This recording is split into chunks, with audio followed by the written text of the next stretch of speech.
Hey, everybody. I'm Larry Asher, the director of SVC, and we wanted to get together to answer some questions that we suspect many of you have about this multi-class project that you may have heard about.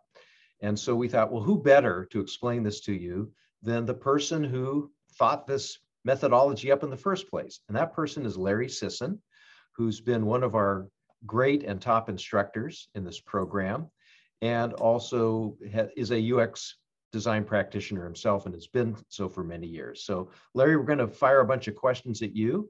And joining me in the question firing is Fiona McGuigan. Fiona, you want to introduce yourself? Sure. I'm the program manager and instructor manager at SVC. Well, let's start Larry out with question number one. Go ahead, Fiona. Okay, Larry, what is the multi-class project?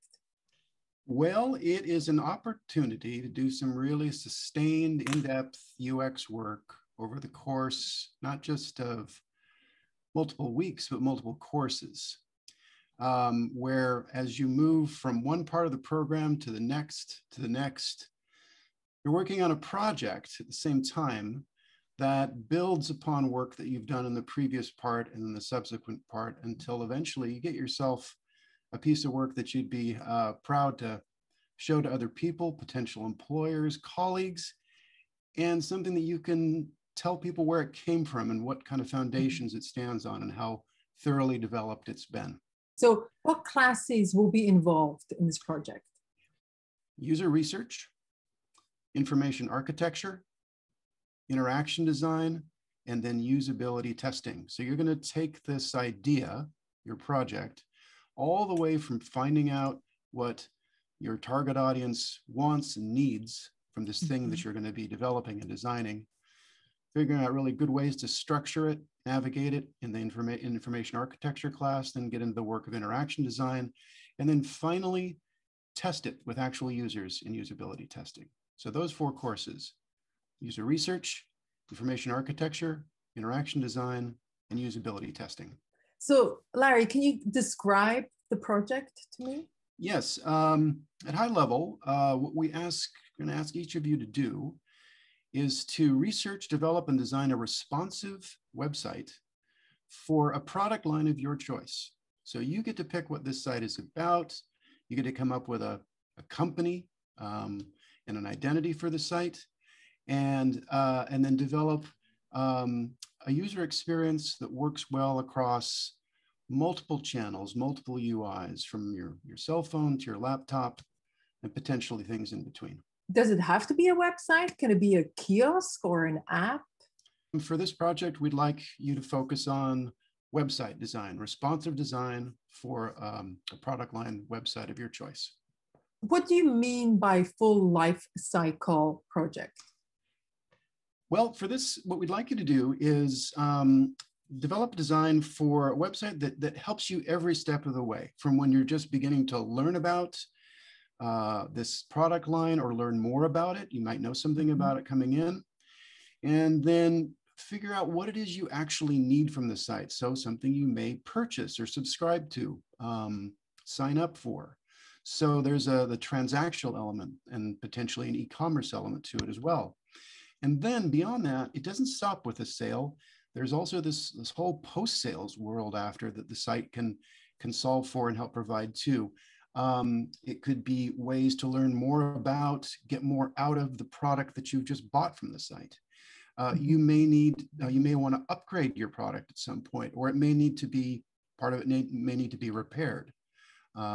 So all of those things. So it goes from pre-sales all the way through sales into post-sales. So not just that traditional funnel that you've heard so much about, but the full ongoing life cycle of education, purchase, usage, and support. Now, can you give me an example that is not too broad, not too narrow, and just right? Yes, we're in Three Bears territory here. So let me start you off with something that is way too narrow. This is a Fender Telecaster guitar, wonderful guitar. But if you pick this as your product for the site, that just wouldn't work. It's way too narrow. Even picking Fender guitars is too narrow. Fender makes a lot of different products, but it's a single brand.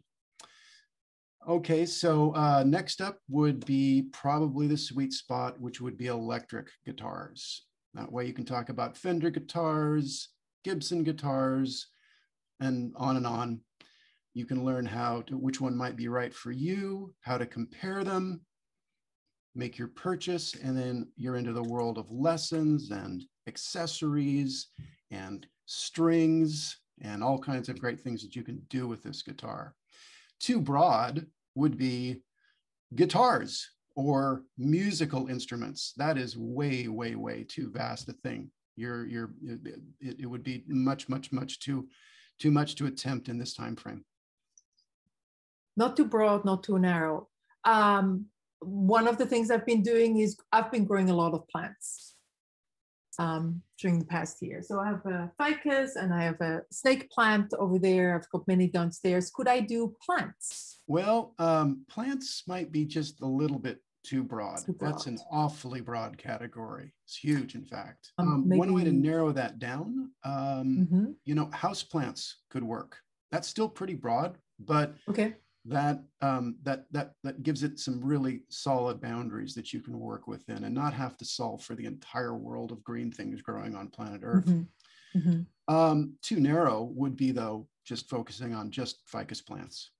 So just one of those ones behind you there. Do you have any advice on what I should consider when I choose this project? Well, beyond what we've already discussed, the full life cycle and such, not too broad, not too narrow, I think it really helps if you pick something that you really care about. In my case, perhaps guitars. Yours might be something very different, but something that you're really interested in, maybe something that you're really passionate about too. That's a good idea because you'll be working on this for quite a while. So make it something that you care about. Second thing I'd say is make sure that what you're choosing is something that you would be proud to show to other people.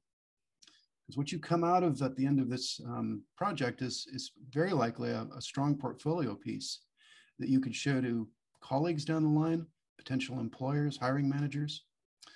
And finally,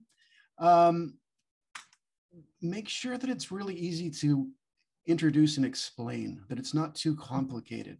We're not asking you to come up with the next revolutionary business model or product idea that no one's ever thought of before. We're asking you to design a really strong, responsive website for a product line of your choice. Make sure you can explain that very quickly and easily. So what will my project look like when it's done?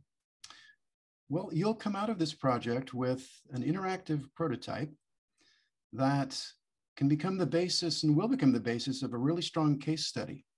That could be an important part of your portfolio that you would present to other people. And it would demonstrate not only a really nice, polished interactive UX design, but also the ways in which you got there and the skills that you developed and the work that you did to make this so successful. All of that is what comes out of this project for you. So after I come up with my idea, how do I submit it? Get you a link to a form where you can do a quick little write-up about the product line, the company that you're thinking of, maybe the name of the company that you've come up with. Tell us a bit about why you chose this product line, and also to enter that same kind of information about a second alternative product line. Just so we have kind of two to look at for each of you. Well, thank you, Larry. That's been very informative.